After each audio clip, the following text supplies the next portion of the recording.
I'm very excited to talk to you because I had a guy on, Jamie Metzel yesterday, a scientist who scared the shit out of me, talking about China. He's talking about China. We were talking about China amassing naval power. Oh. China's taking over tech companies Yep. and how huge they're getting and how much influence they have over their people as opposed to the way we do it. Well, he's not wrong. No. He's not, yeah, I can't spot the lie in what you just said, but I mean, look, there's so much we can talk about, but if you think about it, just in the past handful of months, there was this solar winds hack, right, by the Russians. So the Russians go in, they hack into a company called SolarWinds. That is an IT management software company that happens to be fairly deep into government organizations, agencies, Treasury, and a variety of others throughout the U.S. government. And they're also into parts of the intel community, Defense Department, and a lot of commercial sectors. So anyway, the Russians figure this out. Now, around about December or January, Microsoft, identified this as a problem. And I think it was the head of Microsoft said, this looks like the most sophisticated attack we've ever seen. So this is December, January timeframe. And they're still trying to figure out the depth of this hack by Russians. At the same time, and going back months and months and months and months before, the Chinese had been engaged in a more sophisticated attack that while everyone is focused on what's going on and so fully aware that we got problems, right, from nation states out there who don't like us, everybody's talking about SolarWinds, and now it's they've just now released information about the Chinese attack against Microsoft Exchange servers, running the Exchange email systems, and this thing is enormous. And so the Chinese, we've been so focused for 4 years on the Russians, and they're out there to cause us all sorts of problems. So we should be focused on them. But it's China that's the biggest problem. And so this guy is absolutely right. Jamie's right.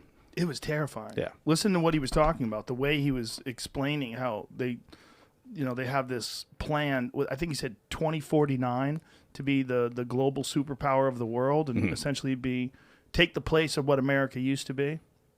Yeah, they do it their way. And they do it their way, which means we're going to bypass all the costs and the heavy lift of research and development over the years, and we're just going to steal everything. Yeah. And they've been doing it for decades. So people think, oh, China, it's a problem. It's a problem. We've talked about this before.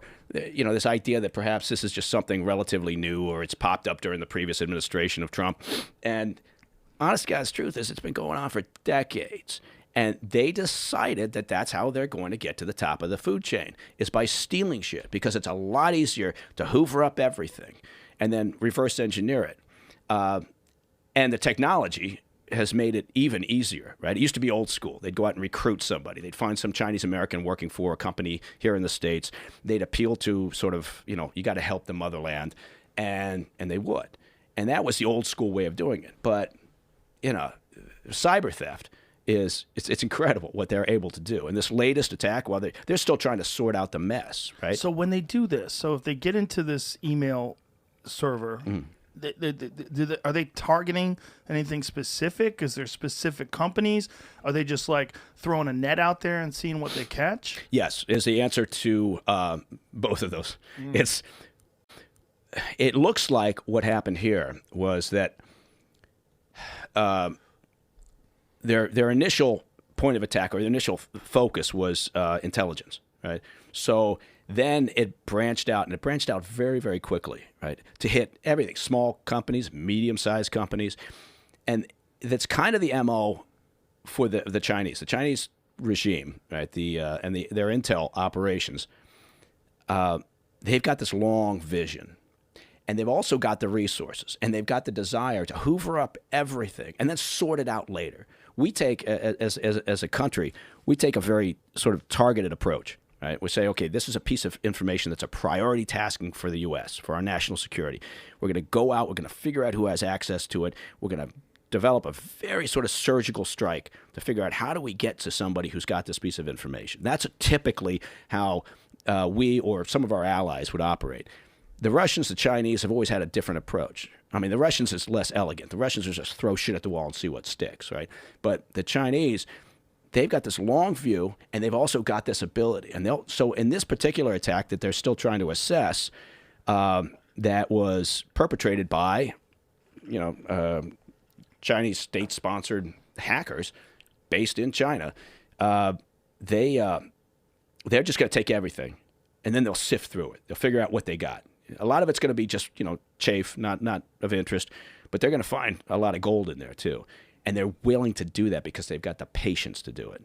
They'll develop a target. They'll develop a potential recruit for years and years and years. Or they'll infiltrate a society or an organization, right? They'll put a student out here who's actually working for the PLA, for their intel operations, and they'll put him out as an undergrad. And then he'll go to school, and then he'll get good grades, and then he'll go to a grad school, and then he'll get a job, and they'll get another job, and then 30 years down the line, it may pay off. But they're willing to make that investment. So we should be scared. Well, we shouldn't be scared, but we should, yeah. I don't think we should be scared, but I think what we should be is pragmatic and understand why. For instance, I mean, there was a lot of, hue and cry over the past 4 years. I can't believe I just said hue and cry. I don't even know what that means. I don't know. It's just like, it's old-timey. Is it? Yeah, oh, by golly. What is Look hue at me. and cry? It's like the cat's pajamas. So, 4 years of Trump and sort of his antagonistic relationship with China, and people were all wringing their hands in Washington, D.C., the think tankers and the traditional pundits and the diplomats of the U.S., the long-term people. They're, oh, my God, we've got this adversarial relationship with China. Well, you know what? We better, right? So that's not a bad thing. So I'm hoping the current administration maintains to some degree. And we'll see what happens. They still haven't responded to the SolarWinds, to the Russian hack, right? They're talking about it. Now they're saying they're gonna engage in several clandestine retaliatory acts. Well, it's not that clandestine because they've announced that they're going to do it. And so, but I'm hoping that they will take serious action against the SolarWinds Russian act. But they've got to, with China, they've got to maintain this posture. We've got to make it clear and understood to the Chinese regime that we're not going to put up with this shit. They're going to keep doing it, but we got to make it painful for them. So how do you make it painful? Well, it's the old word sanctions. You got to go with the sanctions because there's not much else. Trade wars. I know everybody hates a trade war. Not everybody, but you've got to find a way, because the problem with cyber shenanigans is that there's no real clear definition, right? We know if a country fires a ballistic missile off, we know what the retaliatory act is. We know what an appropriate response is. In cyberspace, when you're talking about warfare, coming up with a definition is very difficult and hasn't been done yet. We've got Cyber Command, right? And we're still trying to sort out what are appropriate responses, because it can escalate quickly, right? Next thing you know, they could shut down our infrastructure, right? Well, that's what I wanted to talk to you about. Yeah. Supposedly what they did in India. Mm-hmm. So if you could explain that to people, they shut down the power grid in India, allegedly. They said they didn't do it, but apparently there was some sort of a warning about the power going out, right? Yeah. They've done it. The Russians did it famously in Ukraine, right? Not that long ago. And China's ability to interfere in infrastructure here in the U.S. or in India or with our allies is because for years now they've been probing. There's been testing going on. We talk about. It's a good example. We talk about how in the U.S. we have 3 grids, and I think people were stunned to find out that Texas has its own power grid. Well, yeah, but it's not so much. People were like, "Oh my God, look at Texas; they're terrible," because they wanted to make it a political thing, right? Yeah. They wanted to make it sound like the reason why it's so terrible is because it's Republicans and they want their own independence. Well, no, all 3 grids are fucked, right? The East, and the West, and the Texas grids are all cobbled together over the years. So it's it's like a patchwork quilt, and they were never built to withstand physical attacks. You could drive by any substation, right? You could get close enough to pee on it, and they certainly were never designed to withstand a cyber attack. So over the years, what goes on is essentially a mapping exercise, right? where whether it's the Russians, whether it's the Chinese, whether it's the North Koreans using Chinese capabilities, whether it's the Iranians, whomever, they're in there probing and trying to understand the weaknesses, and they're drawing up a map. Now, the reason why they're doing that is to have a game plan, right? And I guarantee you, sitting on the desk somewhere not too far from, Xi's office is a playbook that says, if this thing escalates, here's what we're going to do. And if you think like it was bad in Texas, a couple of weeks ago when, the power was out, and it was bad, but think about that lasting for 8, 10, 12 weeks around the country, right? Power grid shut down. What happens? You can't transport shit, right? You can't get cash. Fuel doesn't get to the gas stations. Food doesn't get to the stores. There's, depending on the time of year, heat issues, obviously, water supplies. And that's where the next big battle is going to be fought, right? They're going to bring it to the homeland. And we will do the same thing, right? It's not like we're not doing it, because people always say when I say something like that, well, the U.S. does it too. I think, well, fuck yeah, the U.S. does it. We better hope we're prepared. Does that frustrate you when people say that? Well, the U.S. does it too. Yeah, it does in a sense, because, and this is where I think, now personal opinion comes into it. Look, I spent most of my adult life overseas, and I like to think that I've got a fairly pragmatic view on things. I do admit that obviously, look, I look at the U.S. and I like to think, and I have seen on occasions, we do a lot of things for the right reason. Sometimes we don't do it properly, right? We make mistakes. Of course we make mistakes. But we try to self-correct.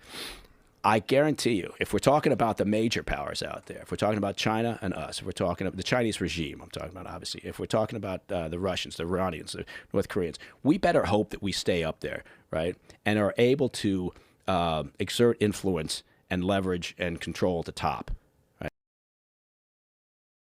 right? Because if it's and again, maybe I'm wrong here, but the Chinese don't view anything in an altruistic manner. The Chinese regime, right? It's all about self-interest. And sometimes, I'll tell you what's frustrating, sometimes is we seem to be the only country out there that apologizes, right, for that sort of thing. And so when we act in our own best interest and we go, well, we're really sorry about that. We're kind of acting in our own best interest. Well, every other nation does it, and they don't give a fuck. Yeah, but shouldn't we be the moral high ground for the world? I think we should. I think it's nice if we do all the same shit they do. We say sorry. Yeah. As long as we do all the same shit. I guess it doesn't cost anything to say sorry. It's not a bad thing. It's not a bad thing. We're setting a tone. Yeah, I guess that's true. As long as we're also then at the same time acting in our own best interest. Yeah. Because we have to be pragmatic. If we think that somehow, look at climate change. That's obviously, it's back on the table. It's a big issue. It's a major policy direction. Hey, fine, great. Who doesn't want clean energy? But to act as if China's not the number one polluter out there is insane. Yeah, right? That's where it gets weird. Right? Yeah, it does. It gets a little weird. Giant difference between the amount of particulates, the amount of pollution, the amount of CO2.